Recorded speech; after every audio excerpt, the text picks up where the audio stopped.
சொல்கிறேன். சிம்ம ராசிக்கு 2025ஆம் ஆண்டு எப்படி இருக்கும், அதில் சிறப்பு பலன் அப்படின்ற ஒரு கான்செப்ட் பார்க்க போகிறோம். சிம்ம ராசியை பொறுத்த வரைக்கும் நிறைய பேர் இந்த வருஷம் ஐயோ அஷ்டம சனி வரதே என்ன ஆக போகுது சார் அப்படின்னு நிறைய பேர் கால் பண்ணி கேட்குறீங்க. சிம்ம ராசியை பொறுத்த வரைக்கும் அஷ்டம சனி வந்தால் உங்களுடைய கஷ்டங்கள் தெரியும். ஏன்னா நம்ம ஏற்கனவே சொல்லியிருப்போம். ஏன்னா நிறைய பேருக்கு வந்து பார்த்திங்கன்னா எல்லா ராசிக்குமே எல்லா பிரச்சனைகளும் வருங்க. வருஷம் வருஷம் வந்து பார்த்திங்கன்னா எல்லாருக்குமே எல்லாம் வரும். அப்போ இதில் சிம்ம ராசியை பொறுத்த வரைக்கும் பார்த்திங்கன்னா அஷ்டம சனி வருதேன்னு பார்த்து பயப்படாதீங்க.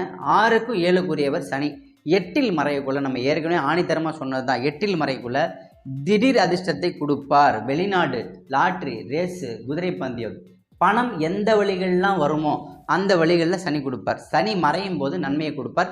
ஸோ இதில் வந்து நீங்கள் பாசிட்டிவாக தான் எடுத்துக்கணும், நெகட்டிவாக நீங்கள் ஃபீல் பண்ணவே கூடாது. சிம்ம ராசிக்காரங்க கண்டிப்பாக வந்து பார்த்தீங்கன்னா மார்ச் மாதத்துலேருந்து நல்லா தான் இருப்பீங்க. அதில் உங்களுடைய நட்சத்திரம் இருக்கு இல்லையா, அந்த பூரம், உத்திரம், மகம், இந்த 3 நட்சத்திரம் இருக்குது. அந்த 3 நட்சத்திரத்தில் வெறும் 100 நாட்களுக்கு மட்டும்தாங்க அவர் ப்ரெஷர் கொடுக்க போகிறார். 2.5 வருஷமும் மொத்தமாக கொடுக்க போகிறாரு கிடையாது. உங்களுடைய நட்சத்திரம் மக நட்சத்திரம் 1ஆம் பாதமா, அதில் மட்டும் ஒரு 100 நாள் ட்ராவல் பண்ணுவார். அவங்களுக்கு ஒரு 100 நாள் பிரச்சனை இருக்கும். அதில் கூட பார்த்தீங்கன்னா நீங்கள் பிஸ்னஸில் வந்து நல்ல ஒரு ஃபவுண்டேஷன் பண்ணி அடித்தளம் போட்டு மேலே முன்னேறலாம். ஸோ இங்கே வந்து பார்த்தீங்கன்னா சிம்மராசிக்காரங்க இந்த வருஷம் ஓப்பனிங்கில் நல்லா தான் இருப்பீங்க. உங்களுக்கு தேவைகள் அத்தனையுமே வந்து பூர்த்தி செய்யப்படக்கூடும். ஒரு விஷயத்துக்காக நீங்கள் ஓடுறதுக்கு சனி வந்து உதவி பண்ணுவாங்க. அதே டைமில் வந்து பார்த்தீங்கன்னா வேலையில் வந்து பார்த்தீங்கன்னா ப்ரெஷர் இருக்கும். அந்த ப்ரெஷரில் வந்து பார்த்தீங்கன்னா நீங்கள் யாருன்றது ப்ரூவ் பண்ணுவீங்க. அங்கே இப்போ திறமை இருக்குங்க சில பேருக்குலாம். அந்த திறமையை வெளியே காட்ட முடியாமல் அப்படியே நீங்கள் கூனி குறி உட்காந்துருப்பீங்க இல்லையா, அப்போ சனி வந்து ஆப்போசிட்டில் இருக்கிறவங்கள உங்களை வந்து தட்டி வேலை வாங்க வைப்பார். திட்டுவாங்க. திட்டினா தான் நீங்கள் யாருன்னு உணர்வீங்க. அப்போ என்ன ஆகும், நம்ம அவமானப்பட்டுட்டுமே நம்ம ஏதாவது ஒன்று பண்ணணும்னா சொல்லிட்டு ஓடுவீங்க இல்லையா, அந்த இடத்துல சனி உங்களை ஜெயிக்க வைப்பார். இந்த வருஷம் உங்களுக்கு ஓப்பனிங் சிறப்பு பலன்களில் சனியை பார்த்து பயப்படாதீங்க. அஷ்டம சனி சிறப்பாகவே உங்களுக்கு வந்து செயல்பட போகுது. அதுக்கு அடுத்ததாக இங்கே சிம்ம ராசியை பொறுத்த வரைக்கும் 11ல் குரு பகவான் வருகிறார். 11ல் குரு வந்தால் என்ன ஆகுங்க, லாபத்தில் குரு வரார். அப்போ லாபத்தில் வரக்குள்ள என்ன ஆகும், தொழில், வேலை, பணம், கல்யாணம், காதல் அத்தனையுமே வந்து வெற்றி மீண்டும் மணிமகுடம் வந்து சூடுவீங்க.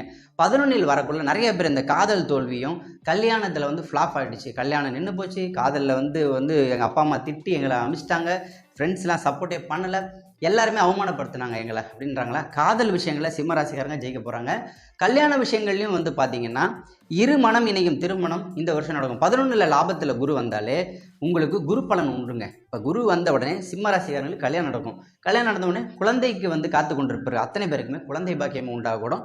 இந்த வருஷம் சிம்ம ராசிக்காரங்க ஹாப்பியாகவே இருக்கலாம்.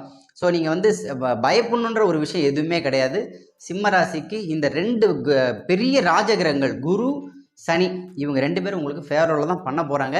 சனி பகவான் அஷ்டமத்தில் இருக்குள்ள குரு 11ல் கூட பேலன்ஸ் பண்ணுவாங்க. அதை அப்படியே பேலன்ஸ் பண்ணி உங்களை அடுத்த கட்டத்துக்கு கொண்டு போவாங்க. ஸோ சிம்மராசிக்காரங்க இந்த வருஷம் வெளிநாடு வாய்ப்பு கண்டிப்பாக உண்டு. அதை நம்ம அதில் எக்ஸ்பிளைன் பண்ணியிருப்போம்.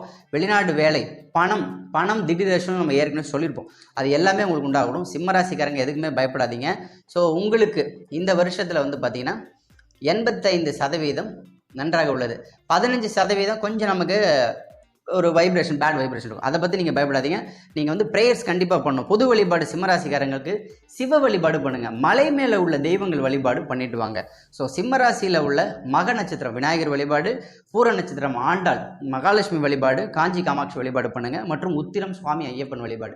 இந்த 3 தெய்வத்தை அப்படியே கரம் பிடித்து கொள்ளுங்கள். அதுக்கு அடுத்ததாக நிச்சயமாக உங்கள் குலதெய்வம் கூடயே ட்ராவல் பண்ணிட்டு வரும். அஷ்டம சனி வருதா, ஒரு முறை திருநள்ளாறு போயிட்டு வாங்க. சனிக்கிழமை முடிஞ்ச அளவுக்கு தான தர்மங்கள் பண்ணுங்க. தர்மத்தின் வழியே செல்ல கர்ம வினையாகலும். எல்லாம் வல்ல இறைவன் சிம்மராசிக்கு 2025ஆம் ஆண்டில் கொடுத்து வெற்றி பெற செய்வார். வெற்றி பெற வாழ்த்துக்கள். நன்றி, வணக்கம்.